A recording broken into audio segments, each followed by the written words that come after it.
Tengo el placer de presentar a una amiga, Ale Marcote, que es speaker y coach ejecutiva. Está especializada en aprendizaje, en error, en fracaso. Y también es autora de un libro hermoso del que hoy va a hablar, que es Cómo transformar el síndrome del impostor en tu aliado. La presentamos a Ale. Hola, ¿cómo estás? ¿Cómo va? Un gusto enorme venir. Gracias. Así que gracias por la invitación. Bueno, y tengo que confesar que Ale ha sido nuestra primera invitada del podcast en versión virtual. Así que un gustazo poder verte hoy. Sí, en persona. En persona, que hacía muchos años que no nos veíamos. Es verdad, es verdad. Así que bueno, Ale, quiero arrancar obviamente por el tema que nos convoca. Has escrito sobre el síndrome del impostor. Así que primero hacerte dos preguntas, Ale. Dale. Primero, para el que no tenga idea, ponerlos en tema, ¿qué es el síndrome del impostor? Y segundo, preguntarte, ¿por qué escribiste este libro? Bueno, dale. Livianito. Alivianito. El síndrome del impostor, así, breve, es esta idea de que no estamos a la altura, de que no somos suficientes, de que estamos engañando a las otras personas, ¿viste? Como, por ejemplo, yo estoy acá sentada y podría estar diciendo, ay, seguro que se equivocaron, en algún momento se van a dar cuenta que no era yo la persona que tenía que estar acá sentada para hablar de este tema, ¿no? Tal cual. Y cuando creo que ustedes se pueden dar cuenta, y cuando en algún momento me olvide de algo, cuando me equivoque, ¿viste? Cuando le pifie. Entonces, esto es el síndrome del impostor, es esta idea de que estamos engañando a los demás y de que se van a dar cuenta cuando nos equivoquemos. Bien. Eso es principalmente. Bien. ¿Y por qué escribí este libro? Porque me acompañó casi toda mi vida. Tengo casi 47 años y yo tengo los primeros recuerdos fuertes en la universidad. Soy contadora, aunque muchas personas piensan que soy psicóloga, pero no, soy contadora de base, más allá de que... Infiltrado de Sí. económicas.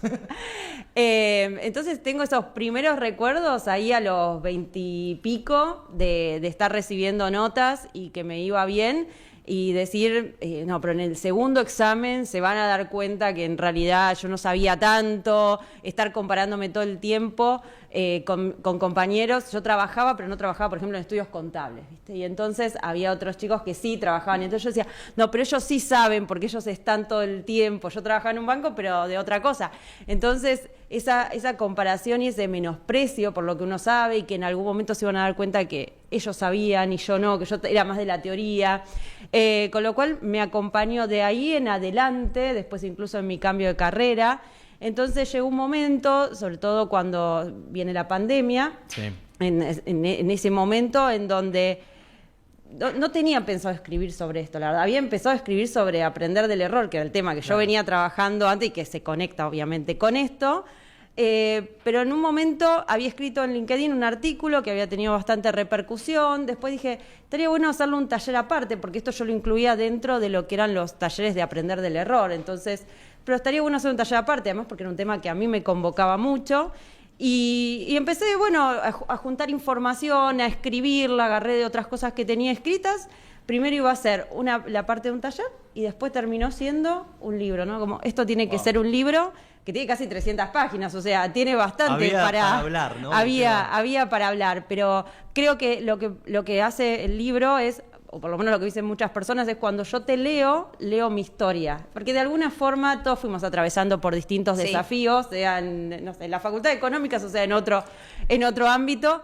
Y creo que con eso yo estoy feliz, ¿no? De que las personas puedan sentirse identificadas, no sentirse solas, no decir, yo soy así, ya está, o sea, ya me siento que estoy insuficiente y ya está. No, hay algo para trabajar. Entonces, bueno, ese es un poquito el recorrido muy breve del libro. Excelente. ¿Y cómo es esto de...? Porque me interesó mucho el título al libro que le pusiste, Sí. porque claramente uno considera el síndrome del impostor algo negativo. Sí. ¿Cómo es que sería un aliado, entonces, si es algo que a priori lo vemos como algo que no está bien? Primero porque creo que una vez que uno empieza a darse cuenta de que pasa algo, y que no es yo soy así, lo que te decía recién, sino que puedo trabajar, esto me abre la puerta justamente a mirarme distinto. Y te digo un poco mi proceso. Yo siempre decía, bueno, soy así, ¿no? O sea, me saco un 9.50 y estoy pensando por qué no me saqué un 10 y me quedo. Y no era una sensación que me gustaba, ¿eh? Entonces, con lo cual, creo que una vez que uno se empieza a dar cuenta y que tengo una puerta para hacer algo distinto, puedo trabajar conmigo, empezás a darte cuenta de que hay muchos botones que vos podés tocar dentro tuyo para que tu vida cambie. De hecho, me pasó en mi cambio de carrera, ¿no? De estar trabajando como contadora a decir quiero trabajar como coach, quiero dejar mi trabajo en relación de dependencia, esto es demasiado grande, ¿cómo hago? Y ahí empieza mi búsqueda como más en profundidad, ¿no? ¿Qué es esto del perfeccionismo? ¿Por qué yo no me permito dar un taller si no estoy absolutamente segura de que sé todo y de que además no me van a preguntar nada que se me escape? Entonces, esto, por eso yo creo que puede ser un aliado en el sentido de que te permite darte cuenta que hay cosas que vos podés trabajar. Y sacarle un poco el miedo. O sea, yo a veces en los talleres lo que invito es reírnos un poco, porque sí, ya sabemos que no nos gusta compararnos, sentirnos mal, sentirnos insuficientes. Bueno, reámonos un poco también de lo que estamos pensando en nosotros mismos y démonos cuenta cuánto nos tiramos abajo y no tiene sentido realmente. Pero bueno, es un camino. Por eso le puse transformarlo en nuestro aliado, no derrotarlo, ¿viste? Como vencerlo, porque es un trabajo constante. Claro. En algún momento vuelve a saltar ahí una fichita. Ale, yo te quiero confesar que, yo creo que el síndrome del impostor es algo que a mí cada tanto me agarra, o sea, no es algo que, si bien tengo conocimientos, es algo que a veces aparece, ¿no? Como eso, yo soy licenciada en psicopedagogía, así que vengo más del lado psic.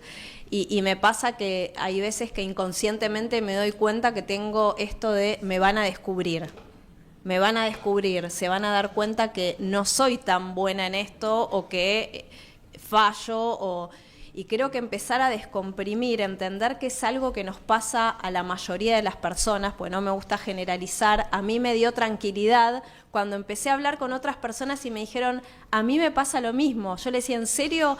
Ay, qué suerte, a mí también me pasa lo mismo. Hay veces siento como que no soy lo suficiente o no llego o no soy 10, ¿no? Y que también acá se pone un poco en juego lo que es el tema de la autoexigencia o exigencia. Ale, ¿qué pensás de esto?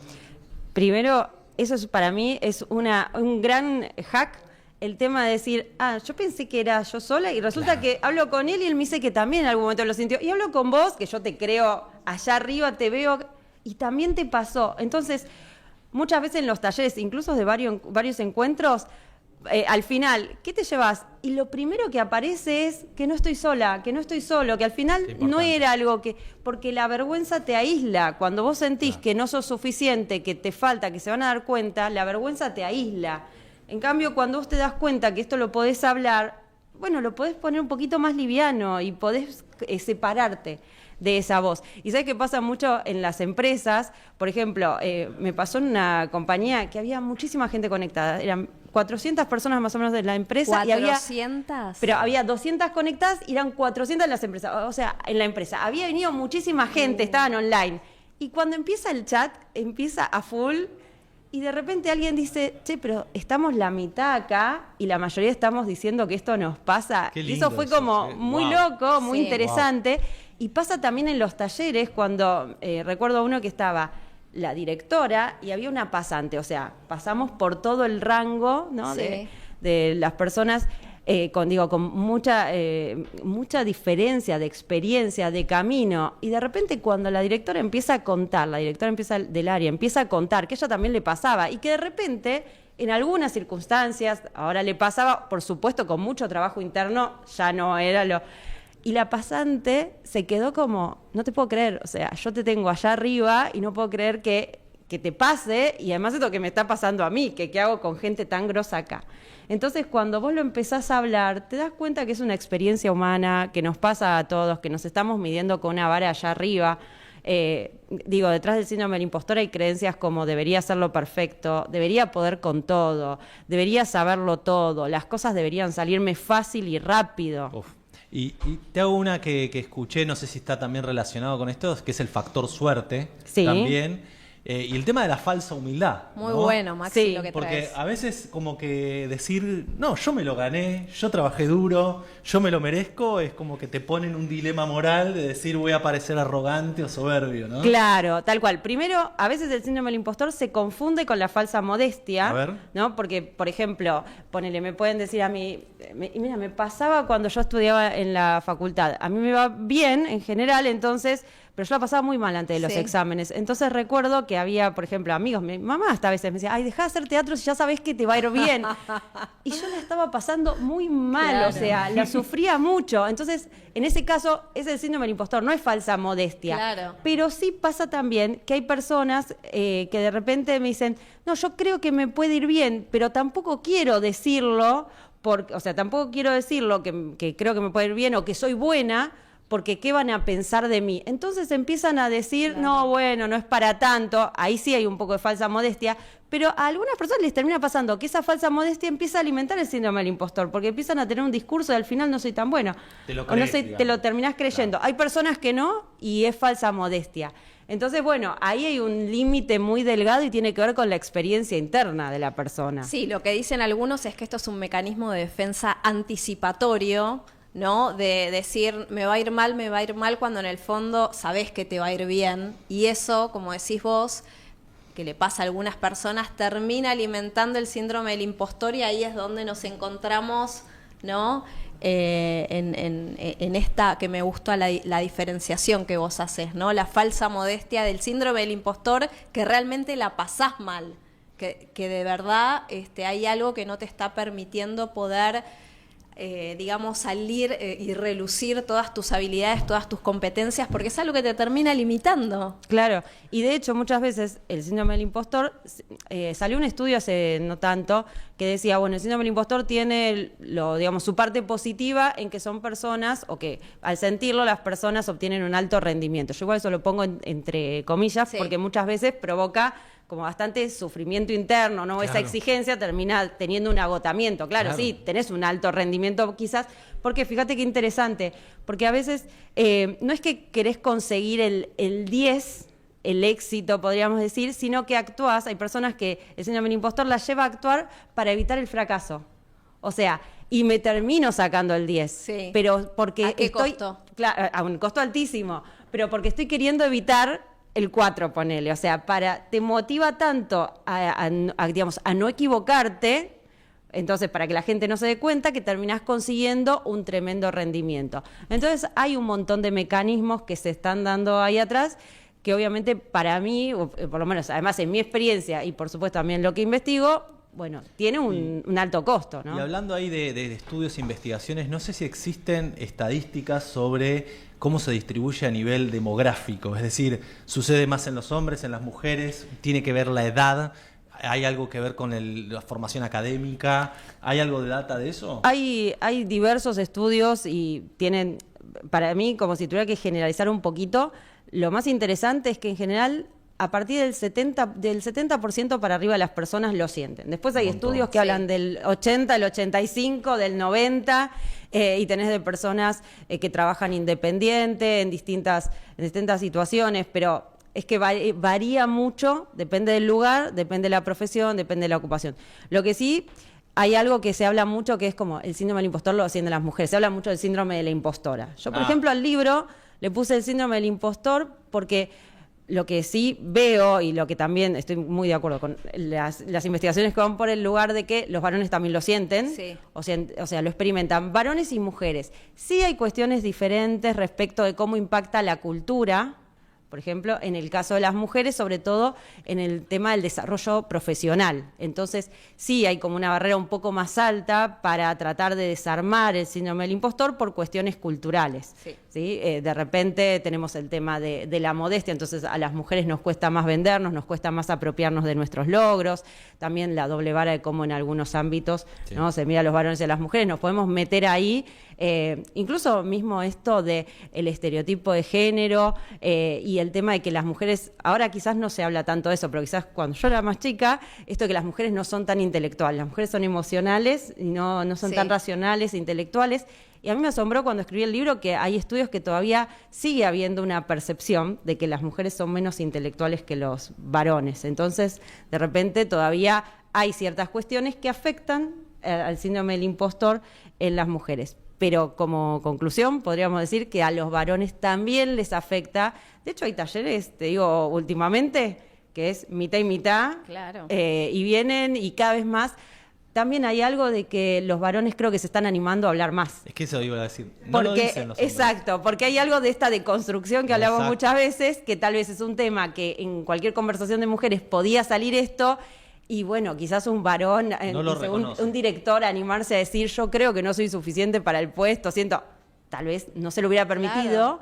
Y me pasó hace unos años en una empresa, en una charla muy grande, online, estábamos en la pandemia, y el director de finanzas vino a abrir la charla, se quedó toda la charla online, lo enfocaba la camarita, estábamos los dos ahí, y me pareció maravilloso, porque era el director de finanzas, y yo digo, qué valioso también para los varones, porque ver que el director dice, y él estaba copadísimo, y había hablado conmigo, y se quedó hablando después, como sí, esto me pasó. Entonces está bueno también Sí, que los ponerse varones... en primera persona con un rol semejante, ¿no? sí. Me parece que es como hoy hablaba Maxi de la vulnerabilidad, ¿no? De esto de que hoy también los varones están como empezando a darse cuenta que poder hablar de sentimientos o de cosas que nos suceden, si bien nos ponemos vulnerables, puede tener un impacto muy positivo, sobre todo en las empresas, que una persona que tiene un cargo jerárquico pueda poder ponerse vulnerable frente a sus empleados, porque eso tiene que ver con la grandeza. Sí, y el dar permiso también, ¿no? De esto podemos hablar, esto lo podemos compartir, eso es lo que creo que es fundamental para trabajar este tema. Sí, ¿no? tradicionalmente se ha sobreindexado el rol de la confianza y la seguridad, ¿no? Entonces, Claro. proyectar una imagen muy Claro. de líder, muy de hombre, macho alfa, decir, puedo con todo, no importa qué, Exacto. ¿no? Sí, sí. Y sobreponerme a la crisis o a la incertidumbre o a la cosa, ¿no? Pedirle esto nuevo al hombre, te lo digo desde este lugar, Es un desafío. Es un desafío porque va en contradicción de toda esa imagen construida de miles de millones de años de lo que significó ser un hombre, ¿no? Sí, Y un sí. líder. Sí. Pero bueno, enhorabuena porque es también conectar con una cosa más sana, ¿no? Que nos estamos dando cuenta de que había mucha imagen, Sí, mucho sufrimiento adentro también, reprimido, ¿no? totalmente. Y de hecho creo que este permitirse hablar de estos temas hace también que las personas puedan compartir qué les está pasando. Yo te comentaba, ahora por ejemplo, hay algunos talleres que doy que es hablar de lo que no se habla. Qué bueno. Y es eso. muy interesante porque es de qué tenemos miedo, por ejemplo. ¿Qué no estamos diciendo por miedo?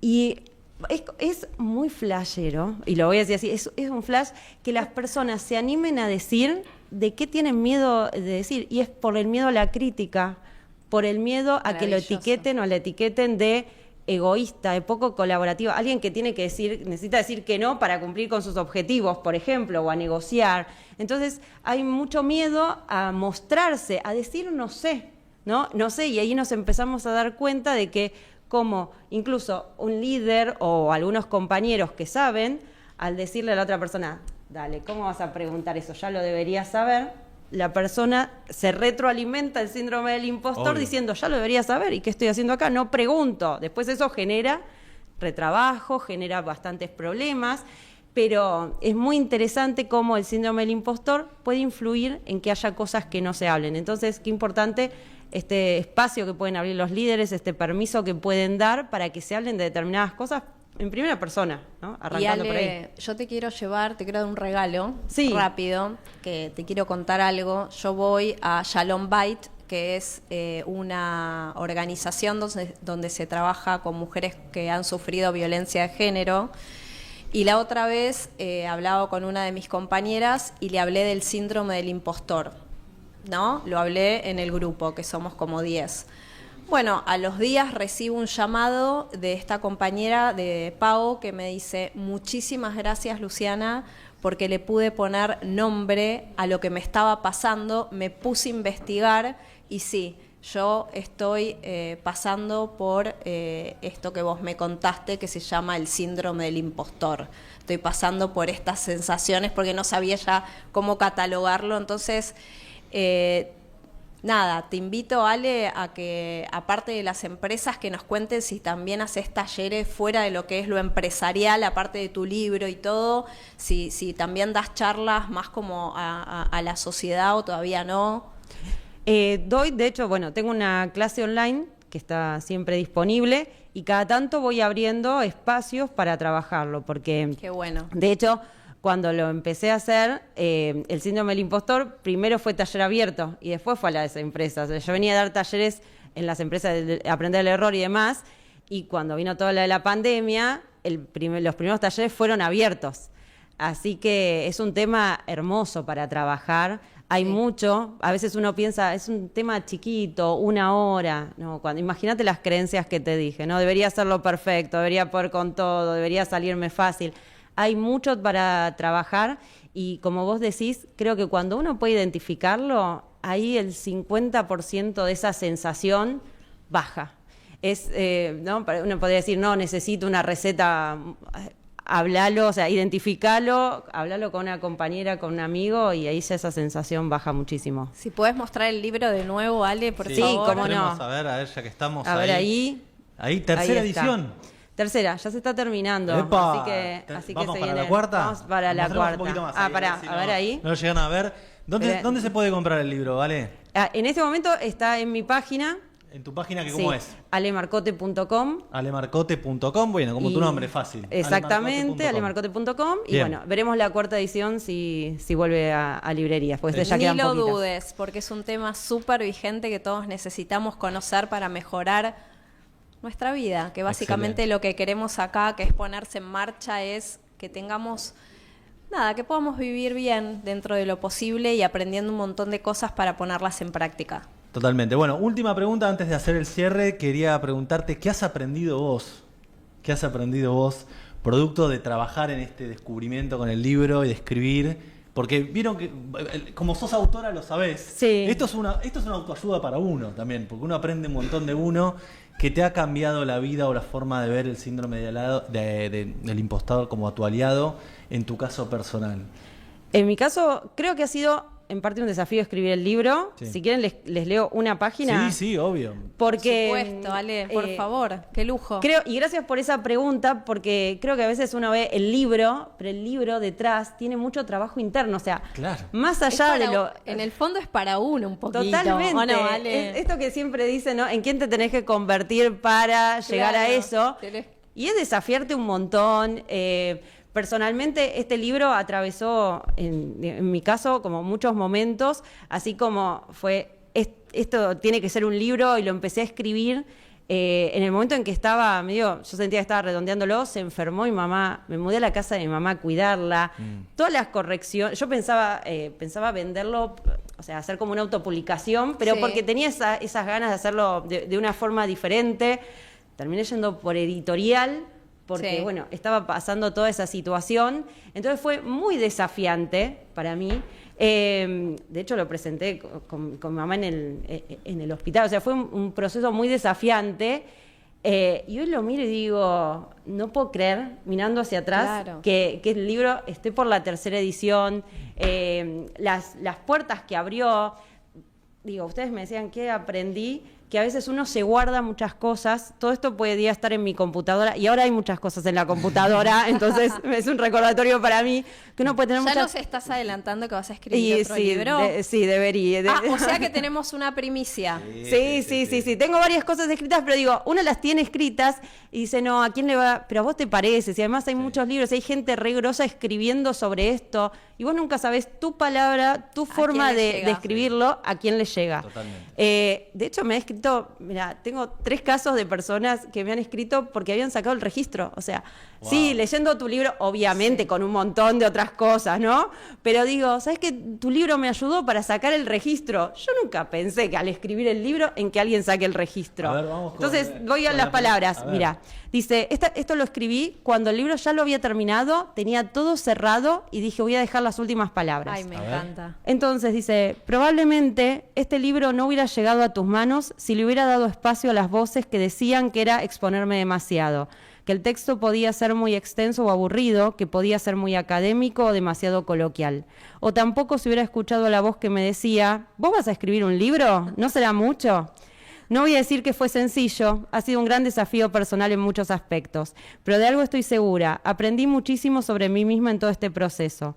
Reí, lloré, tuve miedo, me sentí cansada, muy cansada, Pero solo una cosa me mantuvo en el camino y fue la profunda convicción de que quería compartir lo que descubrí durante estos años para que no siguiera estando guardado solo en mi computadora y en mi mente. Así que aquí estoy escribiendo estas últimas líneas, feliz de haberme animado. Solo me queda invitarte a darle valor a esa voz que sale de tu corazón, a veces débil por haberla pisoteado tanto, y a prestarle atención a tu cuerpo, que con sus sensaciones te habla aunque no quieras escucharlo. Nadie más que vos puede ir en busca de lo que deseas. Seguramente las circunstancias que estás esperando nunca lleguen, así que no hay mejor ni más perfecto momento para dar un paso que ahora.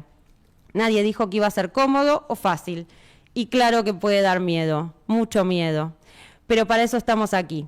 Somos muchos más de los que crees los que estamos despertándonos y acompañándonos en el camino de ser nosotros mismos. Así que bueno, qué lindo. esas fueron... Excelente. Gracias, Ale, Gracias, muchísimas Ale. gracias. Ale ha sido tan generosa que lo vamos a sortear. Sí, Así obvio. que, bueno, Qué bueno, sepan- gracias, Ale. A ver, todos los que están viendo este video a través de YouTube tienen que comentar abajo en los comentarios. Vamos a poner de palabra clave la palabra aliado, más Dale, que impostor. dale. Así Sí. que comenta la palabra aliado y en el próximo programa va a ir sorteado a ver el beneficiado de este hermoso libro que Ale Y nos si trajo, quieres, ¿sí? si quiere comentar qué le resonó de esto, Más todavía, buenísimo, más todavía. como doble chance Como doble podríamos chance. Así poner, que ahí bueno, va. Ale, muchísimas gracias. Ha sido un placer. Un gustazo enorme. Gracias, Bueno. Espero que Ale. les sirva. Bueno, Muchas muchísimas gracias. gracias a la audiencia y como siempre nos vemos en el próximo programa y a ponerse en marcha. Chau, chau.